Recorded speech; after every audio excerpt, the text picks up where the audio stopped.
उसमें जब परमात्मा उनसे ये वार्ता कर रहे थे, समझा रहे थे, उन तपतशिला पर जल रहे प्राणियों को समझा रहे थे, तो उसी समय ये काल भगवान ज्योति निरंजन, जिसके विषय में कल जानकारी दी आपको पूर्ण रूप से, इसको श्राप लगा हुआ है 1,00,000 मानव शरीरधारी प्राणियों को नित खाने का और 1,25,000 की उत्पत्ति करने का। इसलिए इसने अपने तीनों पुत्रों को एक एक गुण से युक्त कर रखा है। रजगुण ब्रह्मा है, सतगुण विष्णु, तमगुण शिव जी। रजगुण ब्रह्मा के प्रभाव से प्रत्येक प्राणी संतानों उत्पत्ति करता है, यह जीव के बस की बात नहीं है। और फिर यहाँ के संसारिक भौतिक सुखों की चाह इस रजोगुण के प्रभाव से ही आपके अंदर पनप रही है। जैसे कहीं छौंक लगता है, रसोई के अंदर मिर्चों का छौंक लगाया जाता सब्जी को। अब वो साकार वस्तु सब्जी तो विद्यमान है, मिर्च तो विद्यमान है रसोई में, और उनका जो वो गुण है वो जाकर के दूसरे कक्षों में, दूसरे कमरों में, मकान के दूसरे कमरों में जाकर के अन्य प्राणियों को भी प्रभावित कर रहा है और उनको भी छींकें आनी प्रारंभ हो जाती है। तो उन छींकों को रोकना प्राणी के बस की बात नहीं, आएंगी ही आएंगी। ऐसे ही ये तीनों भगवान रजगुण ब्रह्मा, सतगुण विष्णु, तमगुण शिव जी ऊपर अपने अपनी राजधानियों में, अपने लोकों में विद्यमान हैं, रहते हैं, साकार हैं, मनुष्य सदृश है। इनके शरीर में से निकल रही रेंज जैसे मोबाइल के टावर से निकल रही रेंज अपने जहां तक उसकी अक्षमता है वहां तक सब मोबाइल को कार्य प्रभावित करती है। ऐसे ये भगवान रजगुण ब्रह्मा, सतगुण विष्णु, तमगुण शिव जी अपने अपनी राजधानियों में रहते हैं। इनके अंदर से निकल रहा गुण आप जी को, पृथ्वी लोक वालों को, स्वर्ग लोक वालों को और पाताल लोक वालों को, इन तीन लोकों वालों को, प्राणियों को प्रभावित रखते हैं। ऐसे ही सतगुण विष्णु जी का प्रभाव से हम यहाँ एक दूसरे में जकड़े रहते हैं। इतनी जबरदस्त ममता हमारे अंदर पैदा कर रखी है, जैसे पिता पुत्र का प्यार, माता का पुत्र पुत्रियों से प्यार, पिता का पुत्र पुत्रियों में प्यार, और बच्चों का माता पिता से प्रेम लगाओ, और संपत्ति को अपना मानना, या मेरी है, ये मेरी है। तो ये सब क्रिया जीव के अंदर सतोगुण भगवान विष्णु जी के कारण है, जिस कारण से हम इस काल के गंदे लोक में 100 कष्ट उठाकर भी यहाँ रहते हैं, रहना चाहते हैं, और एक दूसरे में हमारी ममता बनी रहती है। और तीसरा भगवान तमोगुण शिव है, शंकर भगवान, वो 1,00,000 मानव शरीरधारी प्राणियों का नित्य संहार करता है।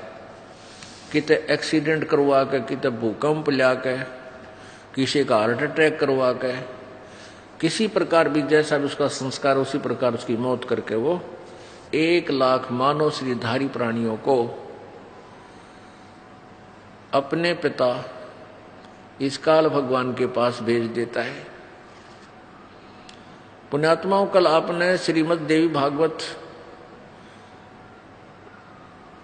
जिसके अंदर हिंदी और संस्कृत दोनों लिपिबद्ध हैं, उसमें आपने पढ़ा अपनी आंखों से प्रोजेक्टर पे, भगवान शंकर दुखी होकर अपनी माता दुर्गा से पूछ रहे हैं, हे माता, यदि आप हम पर दयालु हैं, तो यदि आप हम पर दयालु हैं, आप कहते हो कि बच्चों तुम मुझे बहुत अच्छे लगते हो, बहुत प्यारे लगते हो, यदि आप हम पर दया युक्त हैं तो मुझे तमोगुण क्यों बना दिया?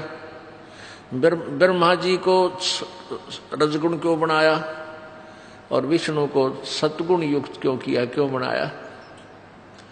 इनको भी मालूम है कि ये सब जुल्म हो रहा हमारे कारण ही हो रहा है। पर मिर्च के अंदर जो गुण है वो मिर्च उसको अपने आप खत्म नहीं कर सकती अपने गुण को, उसको पता भी है तो भी नहीं उसको वो समाप्त कर सकती। ऐसे ही इन भगवानों को भी मालूम है कि ये सब तुम्हारे कारण ही ये जुल्म हो रहा है।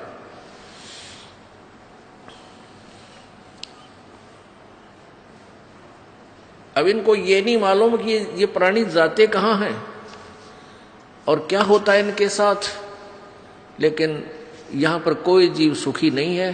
प्रत्येक प्राणी महसूस करता है कि ये केस आ गया भाई। आज किसी के पास बच्चे हैं, बेटा है, बेटी है, कार है, कोठी है, या सिंपल कोई साधारण घर मकान बना रखा है और सब आराम से अपने एक दूसरे में प्यार से रह रहे हैं, और 1 मिनट के बाद ना जाने कि ऐसी बुरी खबर सुन ले, वहां एक्सीडेंट हो गया, ऐसा बन गया। अब जिसमें इतना प्यार था उसके एक पल भी दूर नहीं रह सकते थे, वो सदा के लिए गया। पुण्यात्मा, हम तत्व ज्ञान के अभाव से हम भूल चुके हैं उस परमात्मा को। हमने ये मान लिया है कि मृत्यु और जन्म तो भाई सबका होगा, होता रहेगा, कोई बात नहीं, इतने जीवित इतने दमंडेरा लगे रहें, जब भी करना है वो करते रहें। अब सत्संग में आने से ये ज्ञान कराया जाता है कि जिस दौड़ धूप में तू सारा जीवन खो देता है और वो तेरा कुछ भी काम नहीं आएगा। ये तो यहाँ एक रोजी रोटी अपना पेट भरने के लिए धंधा आप कर रहे हो, उसी के काम आएगा, भविष्य में कोई काम नहीं आएगा। अब पुण्यात्मा, हम ये भी भूल चुके हैं कि परमात्मा ने वही देना है जो आपके प्रारब्ध में लिखा है। आपकी किस्मत में जो दुख और सुख है वही आपको मिलेगा, उतना ही आपको पैसा मिलेगा, उतनी आपको संपत्ति मिलेगी, उतना ही बेटा और बेटी है संतान मिलेगी। इसके अतिरिक्त आपको कुछ भी नहीं मिलेगा, चाहे कितना ही जतन कर लेना। यदि आप किसी जंतर मंतर या किसी अन्य 2 नंबर के धंधे से धन कमाना चाहोगे, या कोई जंतर मंतर करके, कोई अटबट करके, कुछ क्रिया से यदि तुम कोशिश करोगे कोई संतान की, वो संतान आपकी दुश्मन बन जाएगी। कई कारण होते हैं, जैसे